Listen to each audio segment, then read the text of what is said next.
Puan Yang Dipertua. Soalan saya soalan nombor 2. Sila Menteri. Terima kasih Yang Dipertua dan terima kasih kepada Yang Berhormat yang bertanya Padang Rengas. Yang Dipertua, untuk makluman ahli Yang Berhormat Padang Rengas, melalui semakan kementerian ini, terdapat 3 laluan persetujuan di Parlimen Padang Rengas, iaitu di FT 001 Jalan Ipoh Butterworth di Seksyen 640.2 hingga 661. Dan FT 076 Jalan Kuala Kangsar Great di Seksyen ataupun di 24.43 dan FT 3147 Jalan Perindustrian Kuala Kangsar di Seksyen 1.6 iaitu merangkumi panjang jalan sepanjang 43.93 km yang disenggara oleh Syarikat Konsesi Penyelenggaraan Jalan Persekutuan. Untuk makluman Yang Berhormat, pada tahun 2021 hingga 2022, kementerian ini telah memperuntukkan sebanyak 1.89 juta ringgit dan 3 juta ringgit di bawah program penyelenggaraan rutin, berkala payment dan berkala bukan payment yang dilaksanakan oleh Syarikat Konsesi melalui arahan kerja di laluan-laluan yang dimaklumkan di atas. Kerja-kerja penyelenggaraan tersebut melibatkan 2 bilangan kerja berkala pavement dan 4 bilangan kerja berkala bukan pavement. Bagi tahun 2023, Yang Berhormat, kementerian ini telah meluluskan kerja-kerja penyelenggaraan jalan di Parlimen Padang Rengas melalui program penyelenggaraan rutin berkala pavement dan berkala bukan pavement dengan kos sebanyak RM627,000. Dan keseluruhan kerja-kerja ini telah siap sepenuhnya dan telah selesai pembayaran. Dan bagi cadangan supaya kementerian ini mempercepatkan proses agihan peruntukan kerja-kerja penyelenggaraan, kementerian ini sentiasa komited untuk melaksanakan kerja-kerja penyelenggaraan dengan segera berdasarkan proses kerja dan mengikut peraturan tata cara kewangan atau perkeliling pembendaharaan yang sedang berkuat kuasa. Dan bagi lokasi aduan iaitu keadaan jalan yang berlubang seperti mana yang dinyatakan oleh ahli Yang Berhormat, beberapa tindakan segera telah diambil oleh konsesi jalan persekutuan sebagai langkah penyelesaian jangka masa pendek menangani masalah jalan berlubang dengan melaksanakan penampalan jalan berlubang ataupun pothole patching di bawah kerja-kerja penyelenggaraan rutin. Kuantiti kerja tampalan lubang bagi tempoh Januari hingga Ogos 2023 yang telah dilaksanakan di laluan tersebut adalah sebanyak 27 bilangan. Selain itu, bagi cadangan ahli Yang Berhormat untuk membaik pulih jalan raya atau garisan jalan semakin pudar di laluan persekutuan di kawasan Parlimen Padang Rengas, kementerian ini telah mengenal pasti kerosakan di laluan lokasi yang dinyatakan dan merancang sebanyak 10 bilangan kerja berkala payment yang bernilai 6.54 juta ringgit dan 3 bilangan kerja berkala bukan payment iaitu mengecat semula garisan jalan yang bernilai 1.42 juta ringgit. Namun begitu, kelulusan kerja ini masih tertakluk kepada nilai kelulusan peruntukan dari Kementerian Kewangan serta senarai keutamaan yang telah disediakan oleh Jabatan Kerja Raya berdasarkan penilaian tahap kritikal kerosakan jalan bagi keseluruhan jaringan jalan persekutuan di bawah seliaan kementerian ini. Dan untuk makluman ahli Yang Berhormat juga, Kementerian Kerja Raya melalui Jabatan Kerja Raya sentiasa komited dalam memastikan jalan sentiasa dalam keadaan yang selamat dan selesa dan dengan menjalankan kerja-kerja penyelenggaraan rutin sepanjang tahun. Untuk makluman ahli Yang Berhormat, Kementerian melalui Lembaga Lebuh Raya Malaysia LLM sentiasa memantau keadaan jalan atau lebuh raya di negara ini. Inisiatif-inisiatif berikut telah dilaksanakan untuk mengurangkan kesesakan di lebuh raya utara selatan, iaitu menggalakkan pengguna untuk mendapatkan maklumat keadaan trafik semasa melalui laman sesawang atau media sosial pihak LLM atau melalui aplikasi telefon pintar sebelum memulakan perjalanan bagi membolehkan pengguna mendapatkan maklumat dari masa ke semasa. Dan juga bekerjasama dengan pelbagai saluran radio dan televisyen utama bagi tujuan penyaluran maklumat keadaan trafik semasa untuk kemudahan perancangan perjalanan para pengguna. Dan banyak lagi inisiatif-inisiatif.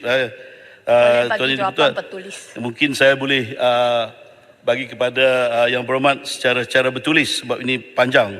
Dan satu lagi saya tak nak tinggal, untuk makluman ahli Yang Berhormat, kerajaan ini memberikan tumpuan untuk menyiapkan lebuh raya pesisiran Pantai Barat WCE West Coast Expressway daripada Banting ke Taiping yang akan menjadi laluan alternatif kepada lebuh raya Utara Selatan untuk pengguna menuju ke utara. Dan pada masa ini laluan WCE yang telah beroperasi di Selangor adalah dari persimpangan Bandar Bukit Raja Selatan sehingga ke persimpangan Bukit Raja Utara di Kapar, manakala jajaran di Perak adalah dari persimpangan Hutan Melintang sehingga persimpangan Teluk Intan dan persimpangan Lekir sehingga persimpangan Beruas. Di samping itu, kerja naik taraf jalan persekutuan di Tanjung Karang ke Sebak Bernam dan Teluk Intan ke Lekir juga telah disiapkan oleh pihak Jabatan Kerja Raya, dan baki jajaran WCE yang masih dalam pembinaan oleh syarikat konsesi dijangka siap dan dibuka secara berperingkat pada awal tahun 2024 dan keseluruhannya pada tahun 2025 nanti. Untuk makluman ahli Yang Berhormat, kos pembinaan projek lebuh raya WCE ini adalah berjumlah 5.044 bilion. Ini sedikit sebanyak membantu akan kita mengurangkan kesesakan di jalan lebuh raya Utara Selatan. Sekian, terima kasih. Padang Rengas. Terima kasih Yang Berhormat Menteri di atas jawapan. Selain masalah baik pulih jalan raya, garisan putih dan jalan berlubang, lampu jalan juga kerap tidak berfungsi di jalan-jalan persekutuan dalam Parlimen Padang Rengas. Adakah pihak kementerian bercadang menggunakan lampu solar untuk mengatasi masalah lampu jalan ini? Dan berapakah aduan yang telah berjaya diselesaikan melalui aplikasi My Jalan berhubung aduan kerosakan jalan sehingga kini, serta jaminan kerajaan untuk memastikan tindakan diambil dalam tempoh 24 jam setelah menerima aduan jalan berlubang di jalan persekutuan berdasarkan pengumuman Belanjawan 2024. Itu ada dua soalan, tapi jawapannya kalau saya diizinkan boleh saya jawab satu sebab agak panjang sedikit, dan yang satu tu saya akan hantar secara bertulis ya. Okey. Yang Berhormat. Cuba ringkaskan jawapan. Ya, tapi tak adil kepada Yang Berhormat bertanya nanti dah. Yang Berhormat bagi berkenaan dengan isu lampu jalan solar ni yang dicadangkan. Jadi bagi aduan berhubung lampu jalan yang kerap tidak berfungsi di jalan persekutuan dalam Parlimen Padang Rengas ya khususnya, kemudian ini telah mengenal pasti kerosakan dengan anggaran kos penambahbaikan sebanyak RM830,000, dan kemudian ini mengambil perhatian dan tindakan untuk melaksanakan kerja-kerja penyelenggaraan lampu jalan di kawasan Parlimen Padang Rengas pada tahun 2024. Namun begitu, kelulusan kerja ini adalah masih tertakluk kepada nilai peruntukan yang diluluskan oleh Kementerian Kewangan serta senarai keutamaan yang telah disediakan oleh Jabatan Kerja Raya. Sebab itu, Yang Berhormat, saya merayulah supaya Yang Berhormat ni sokonglah bajet ini nanti, kerana tanpa kita dapat meluluskan bajet ini sudah semestinya kita tak adakan dana untuk kita melaksanakan projek-projek yang akan bakal kita laksanakan di kawasan Padang Rengas. Dan jadi berkenaan dengan lampu LED ini, untuk makluman Yang Berhormat, KKR melalui Jabatan Kerja Raya Malaysia telah melaksanakan inisiatif hijau bagi jalan-jalan persekutuan melalui penggunaan lampu cekap tenaga ataupun LED sejak tahun 2018. Penggunaan tenaga solar bagi lampu jalan LED sebagai projek perintis telah dilaksanakan untuk projek jambatan di jalan persekutuan. Jadi kesimpulan, kementerian ini sentiasa mengalu-alukan dan menyokong inisiatif pemasangan lampu jalan solar LED berdasarkan kelebihan tersenarai di atas. Jadi walau bagaimanapun, teknologi lampu jalan solar LED yang berada di pasaran kini sedang menuju ke arah kematangan produk yang didorong oleh penglibatan pemain industri dan agensi kerajaan yang mengambil kira keperluan reka bentuk teknikal dan penyelenggaraan. Akhir sekali, Tuan Yang Dipertua, untuk makluman ahli Yang Berhormat, bagi tahun 2024, pihak kementerian juga telah membuat perancangan dan permohonan peruntukan kepada Kementerian Kewangan bagi membuat pemasangan baharu lampu jalan jenis solar. Jadi pemasangan lampu jalan solar di Padang Rengas boleh dipertimbangkan sekiranya lokasi berkaitan menepati kriteria ditetapkan, namun pelaksanaan inisiatif ini adalah sekali lagi tertakluk kepada kelulusan peruntukan daripada pihak Kementerian Kewangan. Sekian, terima kasih. Ipoh Barat. Ya, terima kasih, Yang Di-Pertua. Yang Di-Pertua, saya berpendapat bahawa kerja-kerja penyelenggaraan dan juga untuk menutup lubang-lubang ini bukan saja di Padang Rengas. Di seluruh negeri Perak, di kawasan saya lagi teruk dan aduan-aduan telah dibuat. Jadi apa yang dibuat oleh konsesioner dia mengambil masa. Bila dia ambil masa, rakyat jumpa dengan kita, taruh sama kita. Kata kenapalah ni kerajaan Unity yang membuatnya. Sebenarnya bukan sedemikian. Kerajaan dulu yang buat perjanjian tersebut. Macam di Perak itu, Puncak Emas Sdn Bhd. Ringkaskan soalan.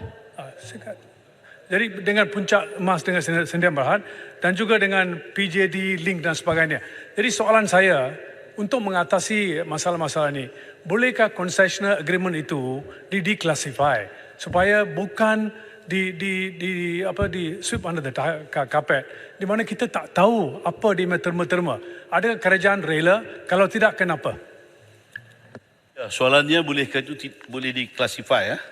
Itu buat masa kini kita belum nak pertimbangkan untuk diklasifikasikan dokumen-dokumen yang tersebut.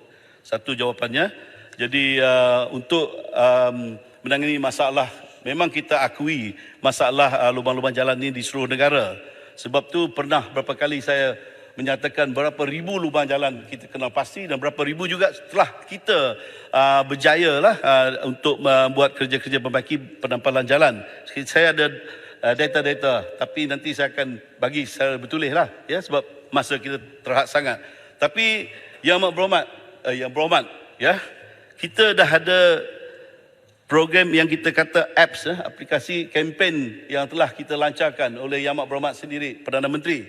Pada 24 Ogos ni, kempen My Jalan, di mana dengan keseluruhannya, kempen My Jalan ini adalah khusus untuk membantu KKR dan JKR mengenal pasti dan memudahkan kepada pengguna rakyat sana mengajukan aduan kepada pihak kami supaya kami dapat lebih bergerak ataupun bertindak dengan segera. Ini panjang, sebab itulah yang saya nak akan bagi secara bertulis kepada YB Padang Rengas. Jadi mungkin saya akan secara bertulis lagi menjelaskan apa sebenarnya objektif kempen My Jalan ini, dan saya berharaplah Yang Berhormat sendiri akan menyokong kempen ini sebab ini akan memberi penambahbaikan kepada kita dan Declassify agreement. Saya jemput Tuan Hassan bin Abdul Karim, Pasir Gudang. Terima kasih.